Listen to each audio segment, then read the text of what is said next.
Isang ipinagbabawal na gamot ang sanay solusyon ng isang ama para mapagaling ang kanyang anak na mayroong matinding epilepsy. Nais niyang mabuksan ang isipan ng publiko sa tinatawag na medical marijuana. Exclusive na Papatrol, Pinky Web. Una naming nakilala si Moon Jaden buwan ng Agosto. Masigla at tila malusog ang bata. Pero matinding sakit pala ang iniinda niya. Sa videong ito, 4 na buwan pa lang ng unang magka-seizure si Moon Jaden. Lumala ang sakit at umabot ng halos 200 ang seizure ng bata kada araw.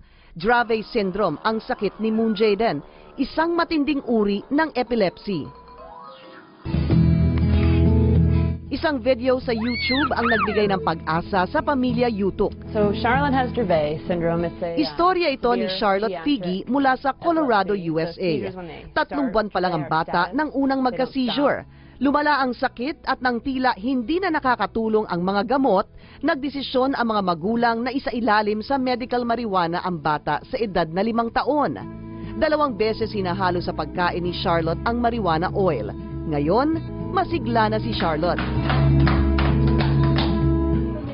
Handa na sana si Tatay June na isailalim sa medical marijuana ang anak. Pero huli na ang lahat. Nakomatose si Moon Jaden at kamakailan, binawian ng buhay. Ang nagagawa ko lang ngayon is umiyak. Titignan ko yung pictures ng anak ko, then iiyak na naman ako. Parang hindi ko matanggap na hindi na namin siya kasama. I'm sorry.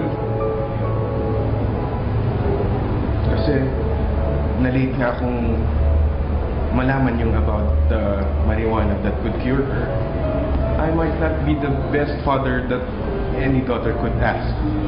But God knows, I tried my best. Sa ilalim ng Dangerous Drugs Act of 2002, isa ang cannabis o marijuana na nasa kategorya ng prohibited drugs.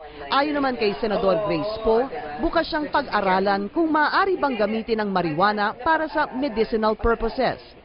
Pag merong naghain ng bill, na amyendahan yan at payagan ng medicinal marijuana, didinigin natin. Ako mismo, interesado akong malaman kung paano ito makakatulong.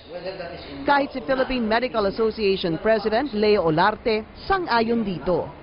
Ang aking personal opinion, the government can allow the use of medicinal marijuana. It should only be granted in extraordinary conditions, and this is one of the extraordinary conditions. Matinding panghihinayan ang nararamdaman ng pamilya, lalo't hindi na umabot sa kanyang 2nd birthday si Moon Jaden. Pinky Web, Patrol ng Pilipino.